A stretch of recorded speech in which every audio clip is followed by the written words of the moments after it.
Hello, it's story time with the miraculous journey of Edward Tulane. Today we're going to be reading chapters 23 and 24.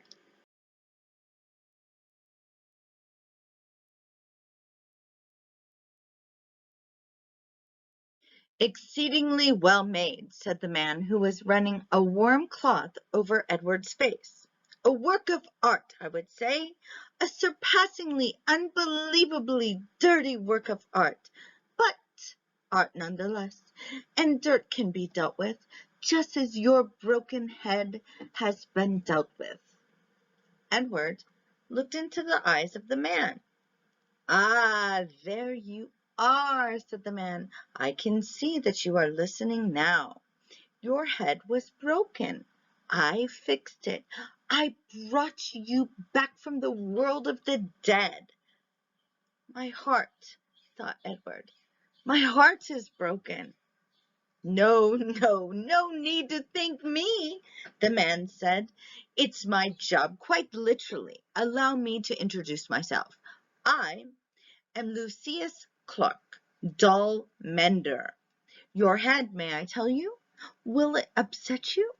Well, I always say the truth must be met head on, no pun intended.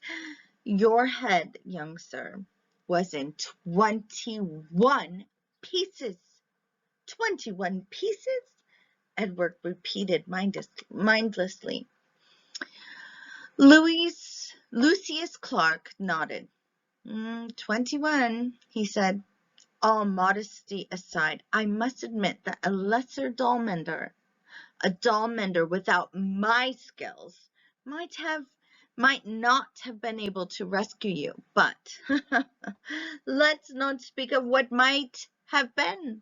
Let us instead speak of what is. You are whole. You have been pulled back from the blink of oblivion by your humble servant, Lucius Clark. And here, Lucius Clark put his hand on his chest and bowed deeply over Edward. This was quite a speech to wake up to, and Edward lay on his back, trying to absorb it. He was on a wooden table. He was in a room with sunshine pouring in from high windows. His head apparently had been in 21 pieces, and now was put back together into one. He was not wearing a red suit. In fact, he had no clothes on, and then he remembered, he had no clothes on at all. He was naked again, and he did not have wings. And then he remembered Bryce, the diner, Neil swinging him from the air. Bryce! Ah, you are wondering perhaps about your young friend, said Lucius. The one with the continually running nose. Yes. He brought you here weeping, begging for my assistance. Put him together again, he said. Put him together. I told him, I said, young sir, I am a businessman. I can put your rabbit back together again for a price. The question is, can you pay this price? He could not. Of course he could not. He said that he could not. I told him then that he had two options. Only two. The first option being that he seek assistance elsewhere.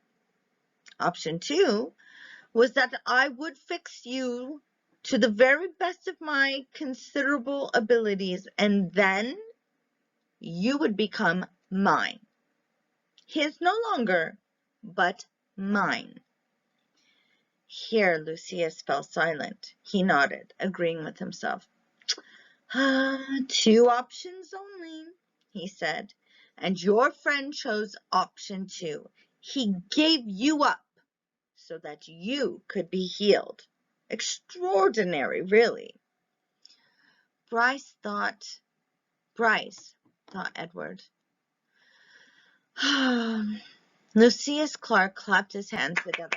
But no worries, my friend, no worries. I fully intend to keep up my end of the bargain. I will restore you to what I perceive to be your former glory.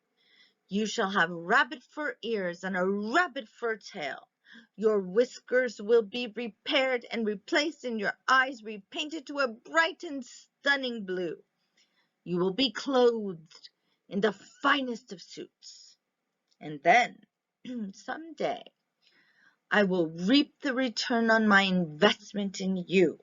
All in good time, all in good time.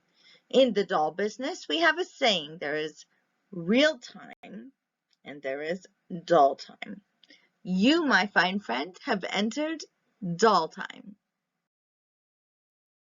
Chapter 24. And so Edward Tulane was mended, put together again, cleaned and polished, dressed in an elegant suit, and placed on a high shelf for display. From this shelf Edward could see the whole shop, Lucius Clark's workbench, and the windows to the outside world, and the door that the customers used to enter and leave. From this shelf Edward saw Bryce open the door one day and stand in the threshold, the silver harmonica in his left hand, flashing brilliantly in the sunlight flooding through the windows. "Young sir," said Lucius, "I'm afraid that we made a deal." "Can't I see him?" asked Bryce. He wiped his hand across his nose, and the gesture filled Edward with a terrible feeling of love and loss. "I just want to look at him." Lucius Clark sighed. You may look, he said. "You may look, and then you must go and not come back. I cannot have you in my shop every day, mooning over what you have lost." "Yes, sir," said Bryce. Lucius sighed again. He got up from his workbench and went to Edward's shelf and picked him up and held him so that Bryce could see him. "Hey, Jingles," said Bryce, "you look good. The last time I seen you, you looked terrible. Your head was busted in and—" "He is put together again," said Lucius, "as I promised that he would be." Bryce nodded.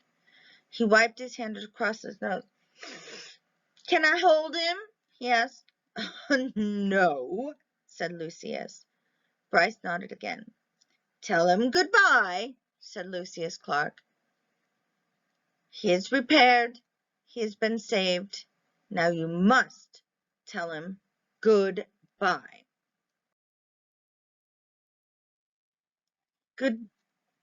Goodbye," said Bryce. "Don't go," thought Edward. "I won't be able to bear it if you go." "And now you must leave," said Lucius Clark. "Yes, sir," said Bryce. But he stood without moving, looking at Edward. "Go," said Lucius Clark. "Go." "Please," thought Edward, "don't." Bryce turned. He walked through the door of the doll mender's shop. The door closed, the bell tinkled, and Edward was alone.